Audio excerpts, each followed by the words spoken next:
From Electronic Arts, Chris Dotson. First, some supporters to thank, and thank you for listening. Here it is, the fully integrated cloud CX platform that you need to act smarter, respond faster, and be first in CX. Now you can turn innovation into value, scale up when you need, and add new capabilities whenever the situation demands it. One experience, a single unified solution for employees and customers. One cloud, a single cloud offering based on AWS public cloud technology. One path for migration to the CXone platform. The fully integrated cloud customer experience platform from NICE, allowing you to be first in CX. Visit nice.com for more. Leaders responsible for operations, information technology, customer experience, contact centers, customer care, service and support are invited to register for a free CCW digital membership. Membership includes networking with 100,000 plus qualified industry professionals, quarterly executive research reports, product matchmaking, and more. Go to ccwdigital.com to join the community. That's ccwdigital.com. Chris Dotson joins us and shares that he leads the Operations Enablement Group, which is comprised of the trading, quality, process, risk, and change management teams that surround the customer contact center. Chris and his team have to make sure that they're always looking at things from the player's perspective to understand what are they looking for, which is ultimately to not contact the organization. So although his focus is enablement, his job is actually to ensure the players don't need him. So Chris is always asking the question, what can we do to eliminate the need for the player to contact? But if they do, make it as easy as possible. Welcome to CCW Digital on B2B IQ. I'm your host, Seth Adler. Download episodes on ccwdigital.com or through our app in iTunes, within the iTunes podcast app in Google Play, or wherever you currently get your podcasts. Chris Dotson, big fan of the cars that you used to make, right? Thanks. But you spell it differently. Yeah, we sold it over to Nissan eventually, but in the we're 80s. good now. But there's a whole, I don't know if you're aware, there's a whole kind of contingency of folks that collect old Dotsons. Oh, absolutely. The 280Z and everything. Oh, it's amazing. But too bad my name wasn't spelled the same, because then I would be a little bit richer, but it's all right. Yeah, you got two letters that are wrong, right? Yeah, it's close. Or they have two letters that are wrong. Maybe if they had had your spelling, everything would have been better for them, right? You never know. Exactly. You never know. Exactly. All right, so you're at EA. What is your remit? What do you got to do every day? So I lead our Operations Enablement Group. So it's a lot of the teams that surround our customer contact center. The training team, quality, process, risk, fraud, change management. So a lot of the groups that help enable our people to talk to our players. All right. So enablement is what we're into. Absolutely. All right. What is at the top of the list? We're here at CCW during a networking break, which is vibrant. What's at the top of your list of supporting the contact center? You know, what's 1, 2, and 3 right now as we make our way into 2018? Yeah, 1, 2, and 3 for us is always looking at things from our players' perspective or our customers' perspective to understand what are they looking for, and they're not looking to contact us. So our job, even though it's enablement for our customer contact center, it is actually for our players not to need us. So that's number one thing. What can we do to eliminate the need for them to come to us? The second one is, when they do have to come to us, how can we make it as effortless as possible for them, but also give them the opportunity of where they want to be serviced at. Do they want to be self-service? Do they want chat, phone? Making sure that they have that choice as well. Yeah. And then the third one is on our advisors, on the people that are connecting with our players. Yeah. There's no other piece within our company that has that connection with our player one-on-one to understand and possibly turn them around if they're upset. Yeah. Or, make them an absolute advocate for our company. So. Let's kind of work backwards. Once we do get on the phone, with a player, you have already told us they don't want to be on the phone with us, right? Absolutely. So we're happy to be on the phone with them, no question. Sure. But we know that they don't want to be there. Yeah. How did you, how do you know this? In other words, what is that player's kind of mindset? And we're painting with a broad brush. Yeah. Once they do get to the agent, what are your agents dealing with? Well, we sell a number of different games and a number of different platforms that those games are played on, a number of different connection types within the game, whether it's gameplay, account things of that nature. So there are, umpteen number of different types of things that can come in. Mm-hmm. And most of the players that contact us are very, very passionate. Video gamers, this is a lot of times either alternate reality for them or, how they spend a big portion of their free money. Yeah. So this is serious to them. And what they're looking for is not necessarily empathy. They're looking for somebody to solve their problem who understands what they are, what they're here for, understands them as a player, understands the game, and can get their issue solved and get them back in the game. I don't need your empathy. I need your intelligence. Exactly. Tell me.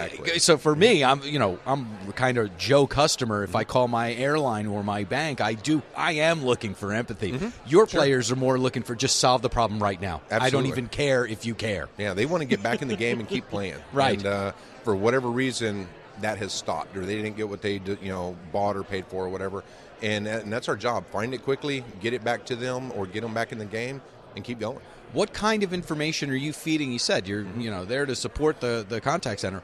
What kind of information points, what kind of data points are you feeding to the contact center so that they can really go ahead and solve that problem immediately? EA is made up of a lot of different game studios that create the different titles. Uh-huh. So it's not just one big company.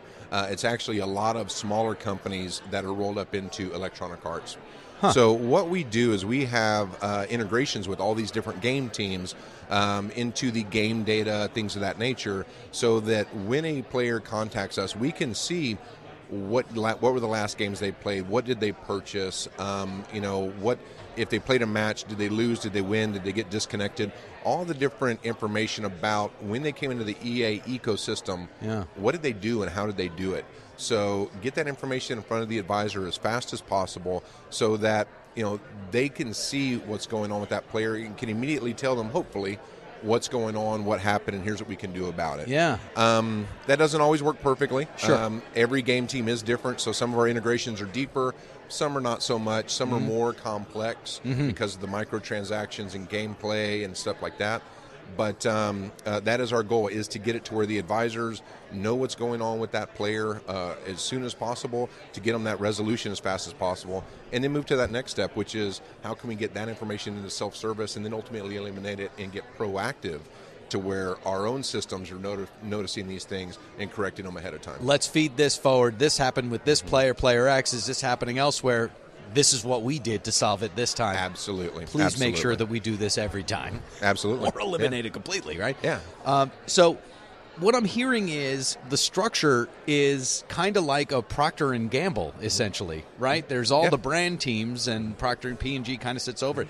That's the same kind of setup? A little bit, but it is shifting a little bit more to where EA in the past was kind of like, hey, you're a game studio, you are independent for the most part, you use our publishing horsepower to get the games out, but you still get to do what you do.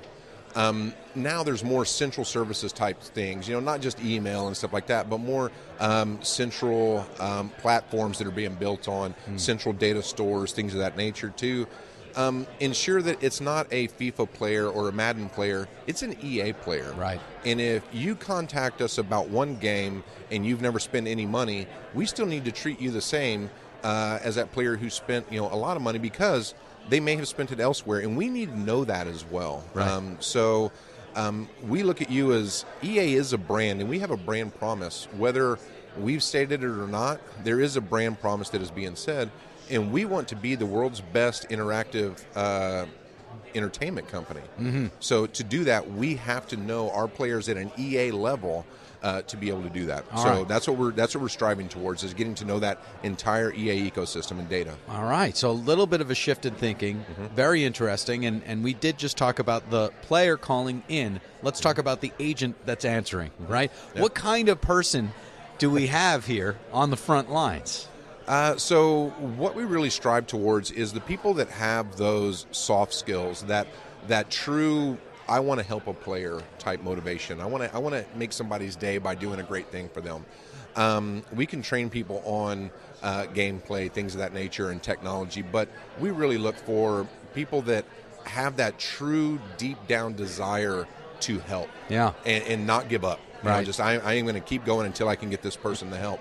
But then we also look for somebody who really has that gameplay, that that mindset of a gamer is a very different kind of person than say your banking, banking customer and stuff. Yeah. They, packs and things of that nature have a lot of value to these players, and you need to know that as an advisor. So getting them that knowledge, whether they come in with it or have it over time, that is our second piece. First thing is the soft skills, that general mindset that you can't teach somebody, that they just want to be helpful, right? And then build on top of that with all the knowledge of gameplay, gaming, and that exact experience that player is going through. Yeah, it's interesting because I think that you and I were in the same workshop about hiring, and the question came up, which would you rather have, skill or will? And everybody around the table said, well, both, right? But what I'm hearing from you, though, is even though we've agreed that empathy doesn't need to be as high as maybe some other contact centers, you're still hiring for will first. Absolutely. Above skill, even though it is that intelligence and that kind of knowledge that's needed to be on the front lines for EA. Yeah, absolutely. Because if you have a lot of knowledge about gameplay and so forth, and you're just a gamer at heart, right, but you don't have that soft skill side, players are still not going to be excited about the company. You may have solved their issue, but they're not going to be advocates necessarily because you didn't treat them as a human, as a player. We want to get that first, and even if we can't solve their issue, we still want people to walk away saying, you know what, they did everything they could to get my issue resolved. I still believe in this company. Almost surprise them with empathy. Absolutely, and right. We want people to believe and trust in us. And that to me is key first. All right. So then as we work our way back, you're kind of sharing how you get the information to the folks that are on the front lines and a little bit about the customer. What about a couple steps back into the organization? It sounds like it's a bit chaotic, right? There's a lot of chiefs. There's a lot of brands. There's a lot of thinking. It takes... I guess somebody like you would be the kind of the glue here, right? Yeah, we actually have there are a lot of different independent teams within EA. Yeah. But there's also a lot of standards that we're getting in place now with a lot of the teams. Okay. We have a partnership group that is their responsibility to work with our different studios in the contact center to have that two-way voice of one, studios letting us know about features, gameplay, things of that nature, so we understand what's coming in, can get the training processes and so forth to the front line, but also the other way around, which is getting that voice of the player, voice of the customer back up to them about issues that they're experiencing, things that could be working better, confusion points, things of that nature, so that they can improve the products. Yeah. Because we are ultimately trying to get to, the best services, no need for the service that we have in the first place. So right. That to us is improving the products, having that communication. And so we have built those over the last 4 or 5 years that now we know what's coming in, we know what's launching, we know what problems are going to come into us, and we're also able to feed back the problems that we're seeing to them, and they listen. And that's what's fantastic. Yeah, when we spoke yesterday, you said basically, I want to solve a problem so much that I don't do it anymore, right? Absolutely. Have that operational excellence that I can move on to something else. Yeah, and our players deserve that from us, and our teams deserve that from us, that nobody comes to work wanting to do the same exact thing every day, day in and day out. And if we still have the same problem over and over, our players are not going to trust us. Mm-hmm. So it is our job to eliminate that, to make sure that when they do play EA games, that it's a great experience, not just in the game, but all around the entire game. Yeah. And so one big focus for my job is to, and I mentioned it yesterday, is to eliminate my job, is to eliminate the need for my role. If we can cut down on the training that we have to do because we don't have those issues, that's key. Mm-hmm. If we can minimize the number of processes that our advisors have to have because we simply help work on the product side and get those eliminated, that's where we need to focus. And getting the whole team focused that way is a critical future for us to ensure it's not about writing a process better. It's about eliminating the need for that process. Because you eliminated the friction point for that player. That's where we need that. That's where our mindset is right now, is how do we eliminate not just handle time and stuff like that, but how do we eliminate the overall player, issue in the very beginning? Yeah. So that to us is where we get to that, effortless player experience and customer experience. Are you a Six Sigma guy? I am not. I am not. You just think like one. We believe that, and this is something that we've really pushed over the last year or so, is that it is critical for us to eliminate these players' issues. Yeah. And it's not, literally, it's not about us answering that call. It's about us never having to answer that call. Yeah. Because we have too many issues already. Everybody does. Sure. And we're never going to be able to keep up with the demand if we don't do something about making our products better. One of the issues that you mentioned in passing was fraud, and by this, I took that to mean piracy, which I know is not a victimless crime, right? Sure. I remember before there was Napster, and then there was Napster, and all of that. Yeah. So how do you guys deal with really culture now that does not understand content as a product? It we sell physical games, of course, and then we also sell a lot of digital games. And digital is a giant future for the entire industry and almost every industry at this point, which is also adds some difficulty to it. Sure. Because, hey, I didn't get my code doesn't work, things of that nature. It's very easy to start trying to get piracy and start trying to phish advisors. So we definitely have... and, of course, we're dealing with gamers. So gamers, the whole point is to win. Sure. So that also happens in the contact center, where people come in trying to get free things. You'll see things on Reddit and other posts where people talk about how they were able to get around the EA processes and so forth. And they will try to do this over and over and over until they get that secret, that right path that gets in. Right. But there's a balance there of, you don't want to look at everybody as a criminal. Right. We're asking them to trust us. We're going to trust them as well. So what we're doing is using data on the back end to understand what a fraudster looks like and eliminate those before they ever get to an advisor, so that the advisor, when they're talking to a person, we want to make sure that we have a legitimate player with a legitimate problem and we can go help them. Yeah. That's what we want in our contact center. If you're not a legitimate player and you don't have a legitimate problem, we need to be able to catch that up front. But still, if you are legitimate, it should be frictionless and effortless for you to come in. I gotcha. It's difficult to do that, though, of course. That's a tough dance. Yeah. Absolutely. So Chris, it turns out, is big on Reddit, it sounds like, right? Yes. Oh, yeah.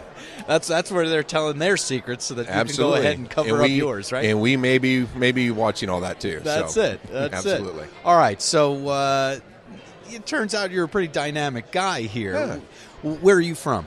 I'm from Texas originally. Where in Texas? San Antonio and Canyon Lake area. So. Okay. And the Riverwalk is beautiful, of course. Absolutely. Right? Absolutely. And the San Antonio Spurs are the best basketball team that there is in the NBA. I will always say that. Yes, you're correct. And you remember David Robinson? Of course. Yeah, absolutely. Before that, not so much, though, right? Yeah, well, yes, but the Spurs start with David Robinson and then go forward from there. That's so, it. Yeah. That's it. And still to today. Absolutely. When you were, back there at home, and we're kind of close to home here, right, in Austin, when did the brain turn on as far as, you understanding what you were good at? Well, I spent a number of years in the military. You too? Absolutely. What service? I was in the Army as an Airborne Ranger for 6 years. Thank you for your service. Oh, thank you. Yeah. Appreciate that. When I came out, I realized that I was good at project management and so forth. Yeah. Got a role as doing project management afterwards, and realized that I was very strict, very black and white in my project management methodologies coming from the military. And, right. Because that's the way it is. That's the way it is there, and that works. Yeah. But joined a software company, and that doesn't necessarily work as well. Yeah. But I want to say that my big passion, my big shift was when I came to EA and got to see a little bit bigger picture than what I've seen in the past, beyond just a project or a program. I got to see the entire contact center business, and beyond, like I said, the contact. I got to the budget side, operation side, to understand it's not about that, it's about eliminating. So I got a great viewpoint from my leaders at that time, and that has propelled me and many others around us forward because of that view of, it should be about the experience that our players are having and our advisors are having. So that for me is when I joined EA, I was exposed to so many different things. And it was kind of like, if I was wrong about this before, well, what else am I wrong about now? Yeah. So it truly opened up my mind and abilities. Yeah. And so now I've kind of hit a spot where I'm like, you know what? I do this well. I don't do everything well. Sure. But I do this well. Others do other things well. And we can work together and get it done. I appreciate that. It sounds like you okay, how can we optimize this process is how you walked in the door at EA, and then you kind of took a couple steps back, and it's like, well, no. How can we eliminate that process? Absolutely. So, I need to ask, if you don't mind. I don't mind. Airborne Ranger. Mm-hmm. That's a specific thing, if I am not mistaken, sir. It is. Yes, it is. Can you take us through what, an Airborne Ranger is, as opposed to maybe, Joe Soldier? Yeah. Or G.I. Joe, for that matter, right? When I was in from 1993 to 1999, it was about what they called airfield seizure, which is you go into a country, you take over their airfield, and now you can get more troops in. Yeah. And then we were also support for some other, at the time, more hush-hush organizations to help them do their job. But the mindset of the Airborne Rangers, just it's high testosterone, high energy, 24/7. Right. Always on, always aggressive. It is just. It's that attitude of I can never fail. Nobody's ever better than me. Yeah. Which, as you can imagine, doesn't work as well in the business world. Sure. Yeah. But in that environment, it is A-type personalities constantly everywhere. So I'm not saying that you're not type A. Mm-hmm. I'm not saying that you're not a competent individual. But I'm looking at somebody who seems to be very laid back. Yes. A gentle giant, so to speak. Mm-hmm.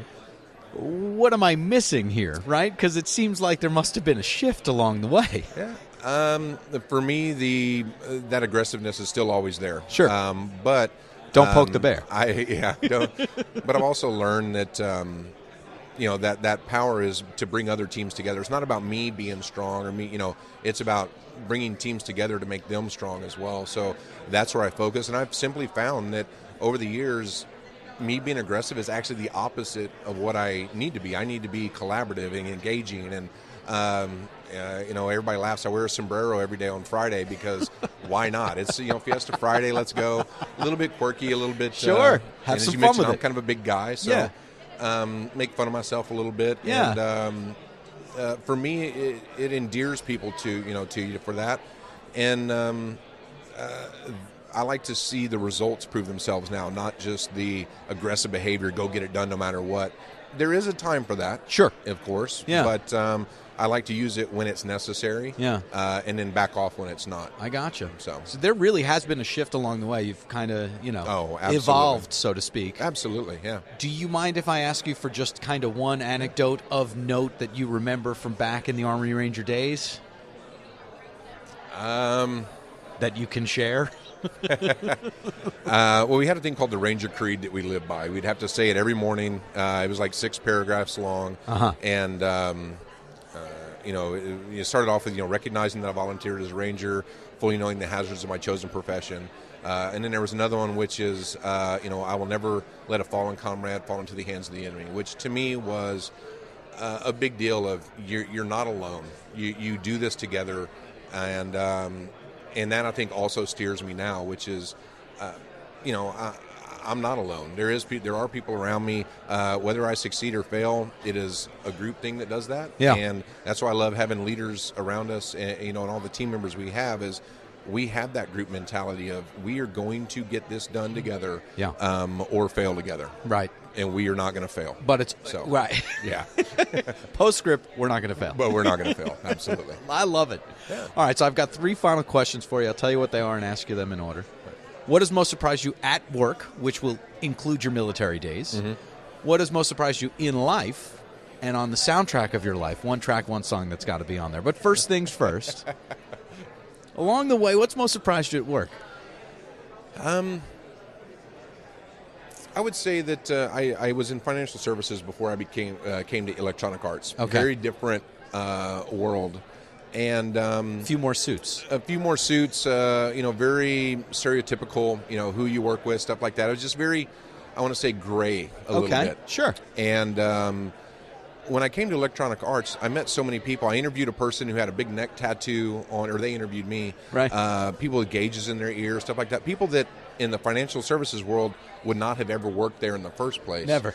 And it opened my mindset because they were some of the most brilliant people I have ever met in my life. Huh. And that's where I say EA's been that mindset shift for me of, well, before I would have kind of frowned upon that, but when I came to EA, realizing that they were brilliant, they were just amazing rock stars, it was kind of that, well, if I was wrong about that, what else am I wrong about? Yeah. And that hasn't stopped. That continuing question of, so it's opened my mind to look at things differently and say, well, are we just thinking wrong? Yeah. And so that has continued on for me. So that's been my biggest surprise when I came to EA. That kind of set that off, and that has not stopped, and I hope it never does. Yeah.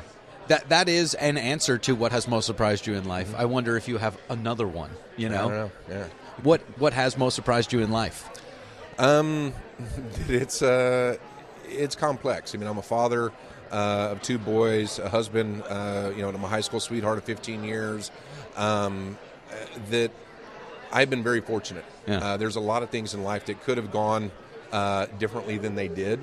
And I'm a big fan of, you do make your own destiny by preparing and planning and so forth.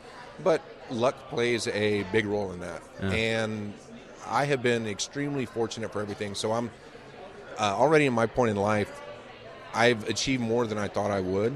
So everything to this point is actually just exciting and new and fresh. And I'm not chasing after that ultimate goal and unhappy until I get there. Yeah. I've already hit that goal, so now I'm just happy making new goals. Yeah. So that's what's surprising to me is that I've achieved everything I want. I have a great job, great people around me, great family. So now it's just like, hey, let's keep going. Let's see what else is great. You're in whipped cream territory is basically what it is. Absolutely. Every day for me is just awesome because of that. That's fantastic, man. You're making me happy just by that answer.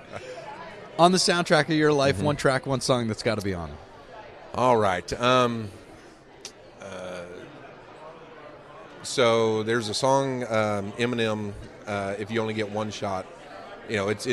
I actually listened to that numerous mornings coming into work to kind of get my mind right. Yeah. And what I mean by that is every decision we make, every meeting we have should have a positive outcome. And if we make the wrong decision or we do the wrong thing, that can have other impacts to us. But for me, it is, take that opportunity when it's there. You may not have it again.